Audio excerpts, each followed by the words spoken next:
We can finally conclude the RNC speeches with an address from the 2028 Republican presidential nominee, Katie Britt.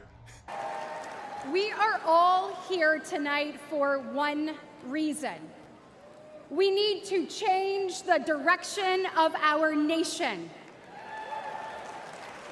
And Donald Trump is the change we need.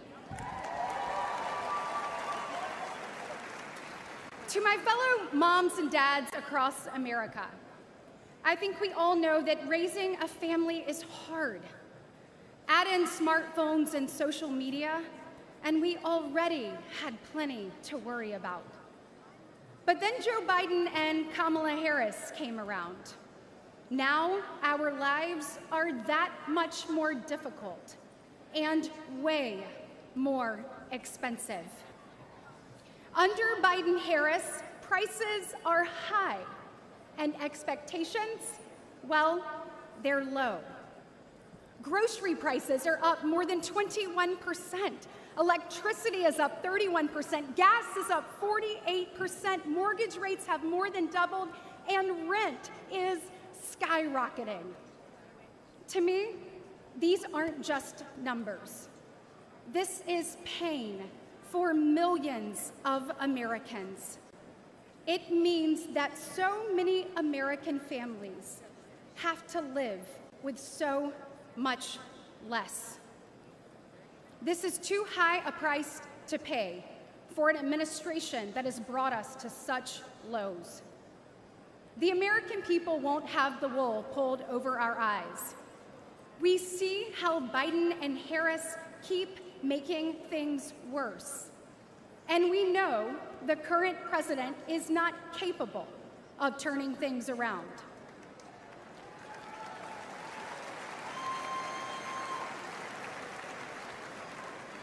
His weakness is costing us our opportunity, our prosperity, our security, our safety.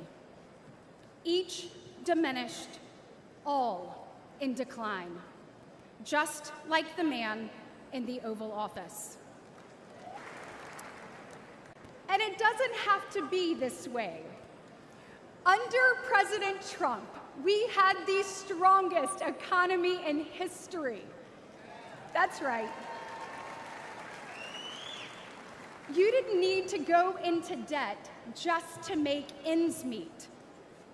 Energy dominant, stable prices, secure borders, safe streets, strong families and communities. That's what Donald Trump will deliver.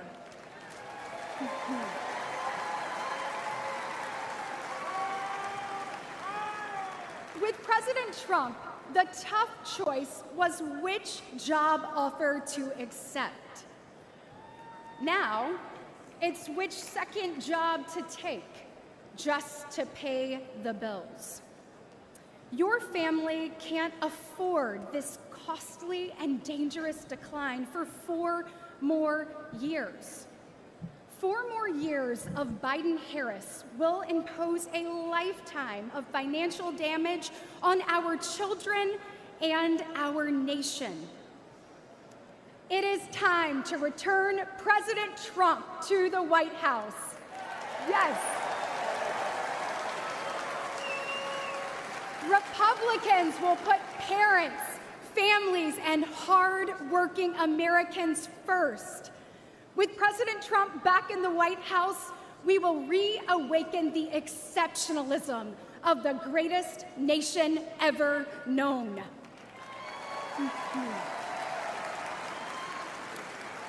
We will defeat decline, dust off our dreams, and forge our future, because families across our nation deserve better. Once again, America will be the land of limitless opportunity for all. And paving that path starts today. So let's roll up our sleeves, send President Trump back to the White House, and get America back on track. God bless.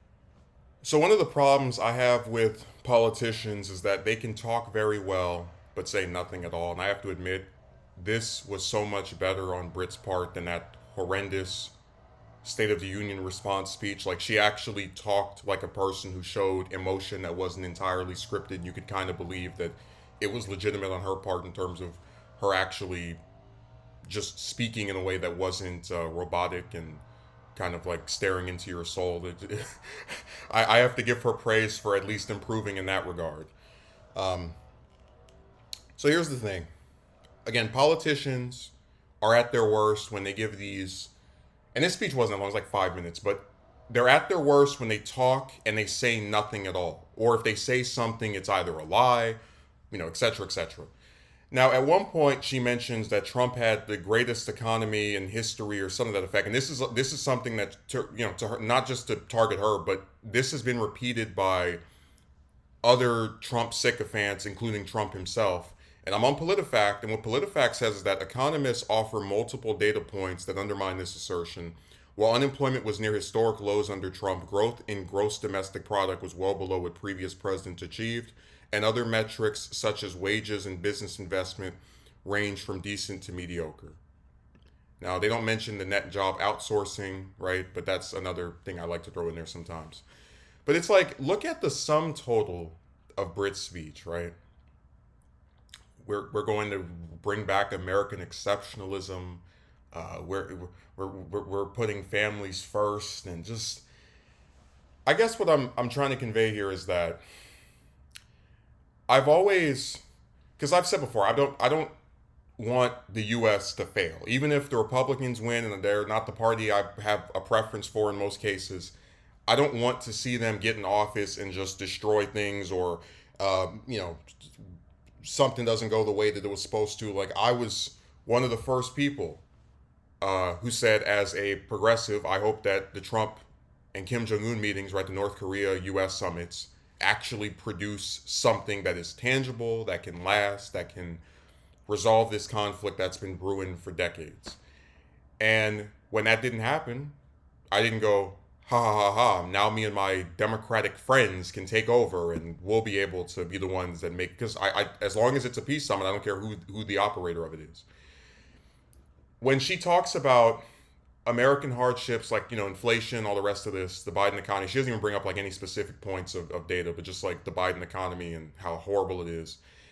I said, okay, what are you going to do? What, or more specifically, what is this candidate who you are praising, who you are promoting, going to do to address any of the economic woes of the American people?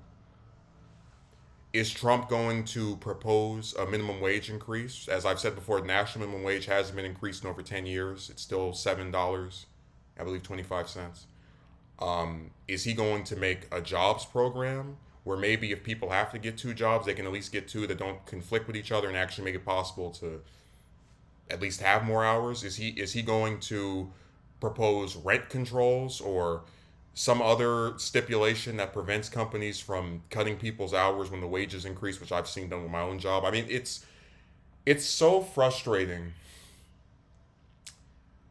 that, again, these are politicians who in some cases have run multiple campaigns. In some cases, in most cases, they're college graduates, right? They went to school, they have these degrees, they have all this money, and for some reason, not a single one of them seems to be able to talk in specifics. Like, I covered Noam's speech, and I talked about, like, she's making herself look like this great governor, but at least with her, she was bringing up, drug overdoses are down, and, people are having more kids, or just like, at least there were some specifics I could get into and crunch numbers on. With Britt, there's generic, and that's why I found her speech so difficult to respond to, because it's so, again, it's 5 minutes. Like, if Elise Stefanik's speech was 5 minutes of shame, Britt's speech is 5 minutes of saying nothing. It's generic critique of Biden and Harris here. Biden is diminished. It's like, yeah, we get that you're trying to make that your catchphrase. You used it in your little horrible State of the Union response. Now you want to use it here. Okay, fine. But explain to me, in what way is Trump going to change or improve, and not just some platitudes. Like, as bad as Build the Wall was, that was at least a specific, like, I just don't understand why these people, if they're such geniuses and they're going to win this election, supposedly.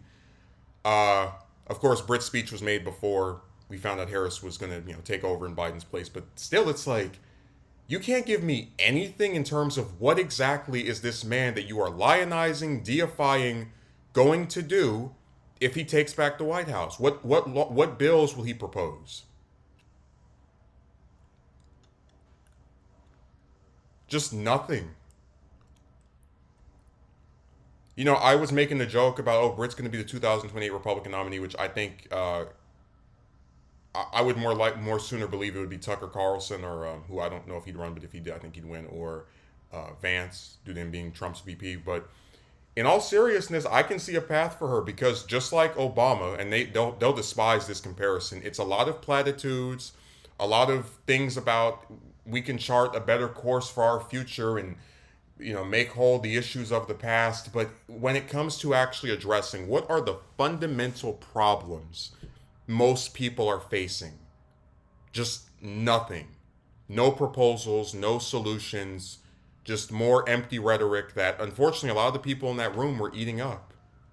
So it's just sad that, like, this is one of the two major political parties. This person that just gave this speech is one of the 30 people most likely to be the next president of the United States.